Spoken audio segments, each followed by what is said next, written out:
프랑스와 일본의 U16팀이 지난 4일 튀르키예 시대에서 경기를 가졌습니다. 일본이 그렇게 자랑하는 축구 유소년 시스템을 거쳐 만들어진 일본 U16팀은 프랑스에게 1대5로 무참하게 패배하고 말았습니다. 일본 U16팀은 지난해 5월 프랑스 U16팀에 1대3으로 진 후 또다시 패한 것이었는데 올해 6경기에서 모두 전패하는 수모를 겪고 있습니다. 독일의 2대3, 네덜란드의 3대6, 포르투갈의 1대2, 스페인의 0대2, 덴마크의 1대2, 그리고 프랑스의 1대5 참패를 당했습니다. 일본은 1993년 J리그가 출범할 당시 100년 구상을 선언하며 100년 안에 일본을 우승시키겠다고 했습니다. 그러면서 영국과 독일의 유소년 시스템에 장점을 들여와 축구 저변을 넓히고 선진 인프라를 구축하여 유소년을 키워왔습니다. 최근에는 여기서 배출된 선수들이 독일과 스페인을 격침했다고 크게 자랑해왔습니다. 무엇보다 일본은 이렇게 해서 한국을 이겼다고 좋아했습니다. 2021년 3월 한국 A 대표팀이 일본 요코하마에서 열린 일본과의 친선전에서 0대3으로 패배한 것을 시작으로 2022년 6, 7월엔 16세 이하 대표팀, 23세 이하 대표팀, 다시 A 대표팀까지 모두 0대3 완패를 당하자 유소년 시스템의 승리라고 떠벌렸습니다. 하지만 올해 일본은 U16팀이 내리 6연패를 당하면서 이러한 자랑은 쏙 들어갔고 오히려 한국은 지난해 네덜란드에 2대1로 이기고 올해 스웨덴에 2대0 승, 사우디에 2대1 승리를 거두며 승승장구하고 있습니다. 이번 프랑스와 일본의 경기는 지금 일본 유소년 시스템의 수준을 여실히 보여주었습니다. 지금부터 일본 유소년 시스템의 결정판이라 불리는 일본 U16팀이 프랑스에 1대5로 지는 경기를 보시겠습니다.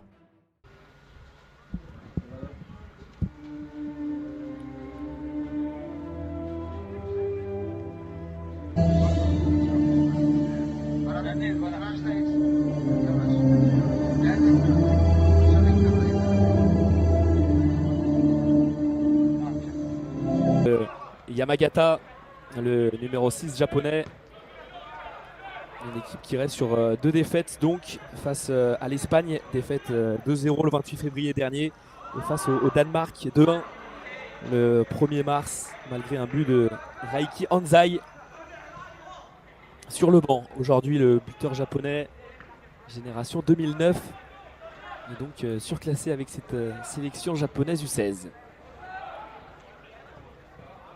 Le centre toujours venu de la gauche, c'est renvoyé, ça va revenir, plein axe. Il a de l'espace, Kylian Antonio, il n'est pas attaqué, sa frappe est contrée.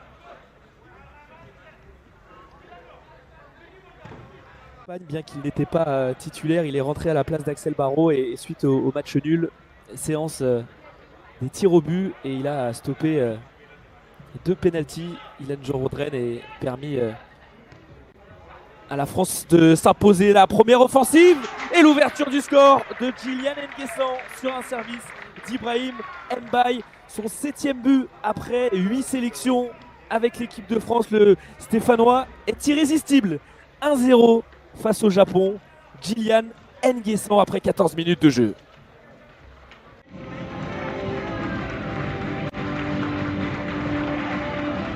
Pas de coup de sifflet.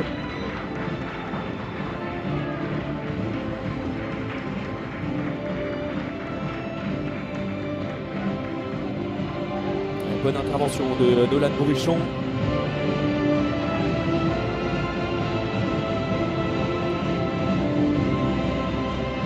Et ce ballon dans la surface de réparation, c'est bien fait. Il avait éliminé, mais c'est pas terminé. Le centre tire, ça va passer au-dessus.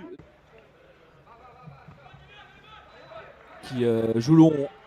Kylian N'Guessan, le 1 contre 1, le grand pont réussi par le Stéphanois, la feinte et il s'écroule dans cette surface.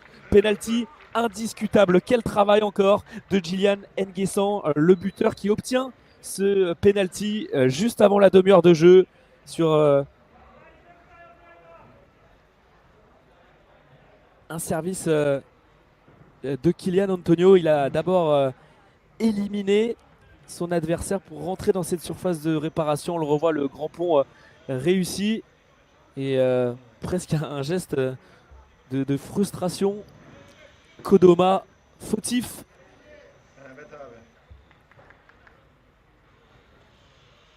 Et donc le penalty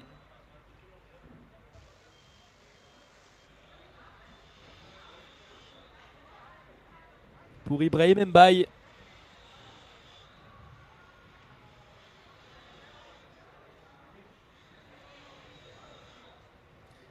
Il avait déjà marqué lui aussi face au Japon le 4 novembre dernier lors de cette victoire 3-1. Ibrahim Mbaye face à Watanabe.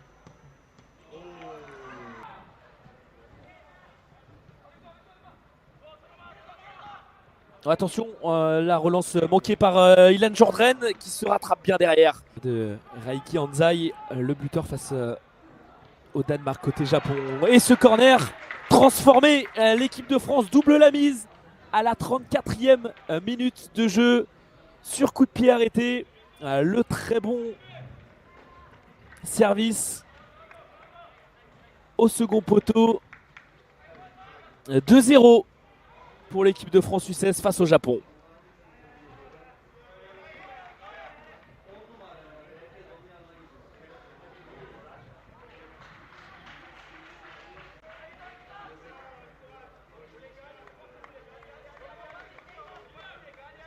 Et on revoit lancer la défense japonaise pris de vitesse sur ce coup. Abdoulaye Kamara aux côtés de Paul Aymar, Sohan Hamlin en position de meneur de jeu et ce trio d'attaque, Rémi Imbert, Ibrahim Mbaye et Djilian Nguessan. La première offensive et le premier but après 1 minute de jeu en seconde période. Le triplé du Stéphanois Djilian Nguessan, son premier triplé en équipe de France. Encore sur un service d'Ibrahim Mbaye. 3-0. Cette connexion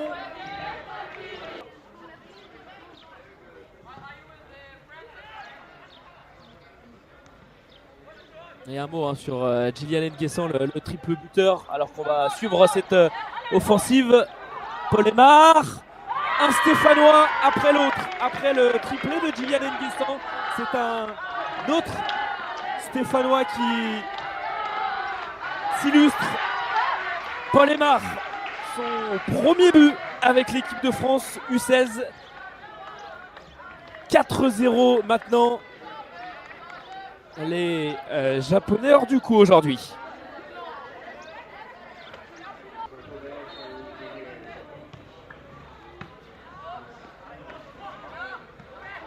Ouais, le de Paul Aymar avec Sohan Hamlin. Et il est passé. Ibrahim Mbaye face à Watanabe. C'est le gardien japonais qui a le dernier mot cette fois-ci.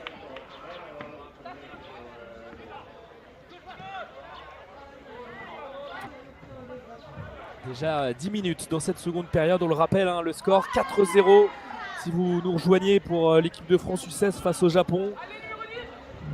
Et il est reparti, le quadruplé. Le voici à la 55e minute de jeu. 5-0 déjà, c'est Ibrahim Mbaye cette fois-ci. Il n'y aura pas le quadruplé de Djilian Nguessan, mais un troisième buteur avec le Parisien, Ibrahim Mbaye. Après le penalty manqué en première période, le voici buteur.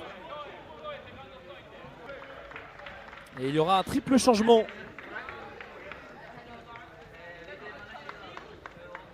Avec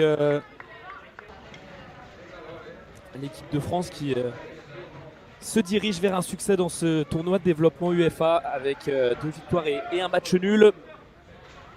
Bonifié par, on le rappelle, une victoire lors de la séance des tirs au but face à l'Espagne. Mais attention à ce coup franc excentré. Yamagata à la baguette. Au second poteau, la tête. Et c'est toujours en jeu.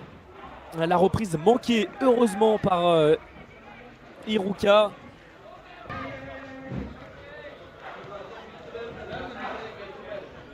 Le long dégagement du Montpellierin, la tête, ça revient sur le capitaine Abdoulaye Kamara avec Ilana Songo qui a perdu ce ballon.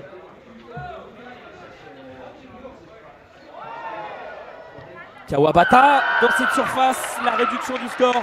Kawabata après 65 minutes de jeu. La barre transversale il y a quelques minutes. Le bon service pour Robin Thilan-Hérard. Dans le but vide.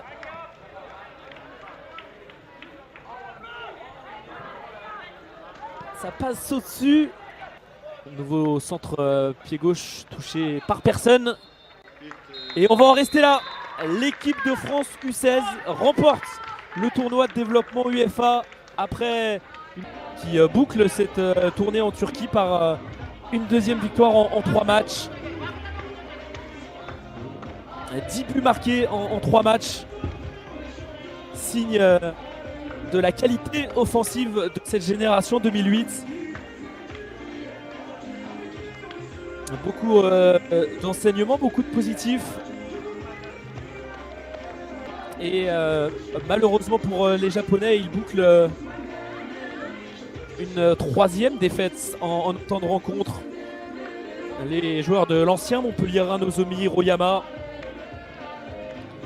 premier japonais à avoir évolué dans l'histoire de la Ligue 1. Voilà pour le clin d'œil. Et des Montpellierins, il y en avait sur le terrain aujourd'hui. Ilan Jourdren, Abdoulaye Camara, Robin Tillan-Erard.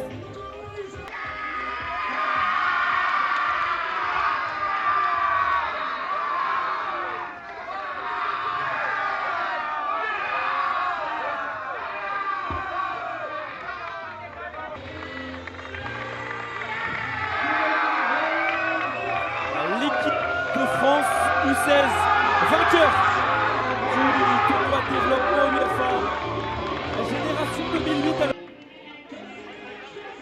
Cette génération emmenée par le capitaine montpellierin Abdoulaye Camara. Ils ont le sourire, ils peuvent en profiter.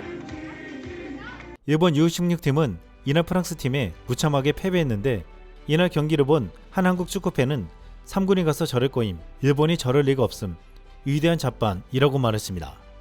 늘 경기에서 지면 2군 3군이 와서 그렇다고 변명하는 일본을 조롱한 것입니다. 그런데 최근 일본 U16팀이 무참하게 깨지는 것을 보고서 10년 전 한국 U16팀의 한 선수에게 일본이 완전히 농락당했던 경기가 떠오르고 있습니다. 최근 이강인을 대신하여 대표팀에 발탁하려는 목소리가 커지고 있는 이승우입니다. 이승우는 지난 2014년 아시아축구연맹 U16 선수권 대회 8강 일본전에서 2대0 승리를 이끄는 2골을 모두 넣으며 미신 활약을 선보였습니다. 특히 두 번째 골은 일본 수비수들을 달고 드리블을 한 후에 골키퍼까지 제치고 넣었는데 이를 본 한 일본 매체는 경악하며 한국의 메시에게 당했다라는 타이틀을 붙였습니다. 재밌는 것은 당시 이승우에게 당했던 일본 U16 선수들이 지금 아스날에서 뛰는 토미야스, 분데스리가에서 뛰는 도안 리치 등이었다는 것입니다. 이승우는 어린 시절 진정한 코리안 메시라고 불렸는데 성인 무대에서 비록 성공하지 못했지만 최근 재도약을 하고 있습니다. 이승우는 지난 인천과의 맞대결에서 후반 종료 직전 결승골을 터뜨리며 팀을 끌었습니다. 이승우는 이렇게 K리그에서 맹활약하며 최근 백승호가 잉글랜드로 K리그에서 유럽 재진출에 성공한 것처럼 자신도 유럽 무대에 다시 도전할 것이라고 했습니다. 또한 이승우는 선수 선발은 감독의 권한이지만 대표팀의 발탁될 준비는 충분히 하고 있다며 대표팀 복귀 준비는 예전이나 지금이나 앞으로도 똑같이 준비한다 라고 말했습니다. 일각에서는 이강인이 빠지면 한국 대표팀에 큰 손실이라고 했지만 한국에는 그 역할을 해낼 양현준, 배준호, 이승우 등 굉장한 유망주들이 대기하고 있다고 했습니다. 이상 쓸망이었습니다.